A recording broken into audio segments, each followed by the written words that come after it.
Kao što vidite po mom imenu i prezimenu, kao što vidite po mojim godinama, znači ja sam bila Jugoslovenka.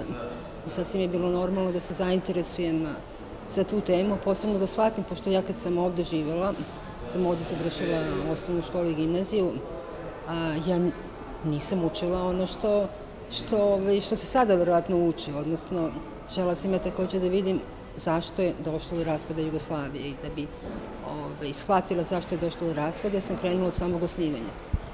To je trajalo 3 godine pune. Za razliku od drugih filmova čiji sam producent, pošto ja sam producent inače, a u ovom filmu sam htela da budem autor ili koautor da bi pomogla reditelju da obradi tu tematiku koja je izuzetno kompleksna i iz straha možda da ne ode na neku stranu koja iz čistog neznanja koja ne bi bila korektna. Želja u ovom filmu je bila da, pošto je pravljeno jako puno filmova o ratu, o raspadu Jugoslavije, ali nijedan film nije pravljen o razlogu zašto se raspao, odnosno svi filme koji su pravljeni o Jugoslaviji su kretali krajem 80-ih, početkom 90-ih godina, a nijedan film ne postoji koji je krenio zaista od samog osnivanja, jer dosta stvari se dešavalo početkom 20. veka, da ne kažem mnogo i ranije, gde su postale premise toga raspada. Bio je veliki problem, postavile su 2 problema.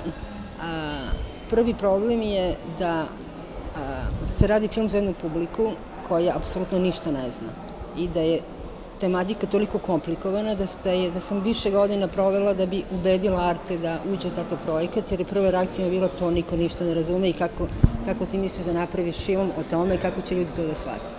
Tako da nam je bilo jako važno i možda je film malo više će izgledati ovde kao didaktičan film koji ima dosta komentara, ali to je bio jedini način da publika to shvati. I imala sam veliki kompliment, dobila sam veliki kompliment od urednice švajcarsko-italijanske televizije, ali imali smo preko 12 televizijskih kanala koji su učestvovali pored Arte u finansiranju filma. Ona mi rekla, uspeli ste da napravite film i prvi put shvatam šta se tamo dešavalo. I drugi veliki problem je bio što smo imali samo 2 puta po 52 minuta za televizijski program, a što je jako malo vremena da bi se čitava ta tematika obradila.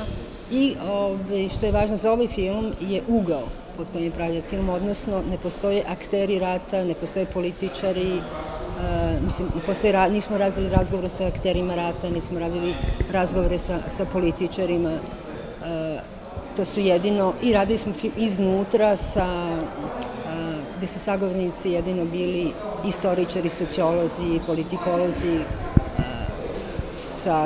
iz svih regiona.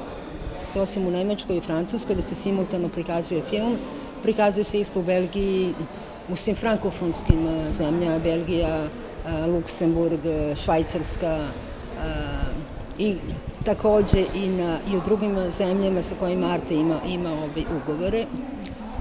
Film je neverovatno dobro prošao, u Francuskoj je dobro prošao, u Nemačkoj je imao izuzetan uspeh. I posle toga, tokom 7 dana, Arte ima pravo da prikaže film, odnosno da publika može da gleda na replayu. I tu je neverovatno bilo, neverovatno puno svega. Zašto? Ne znam.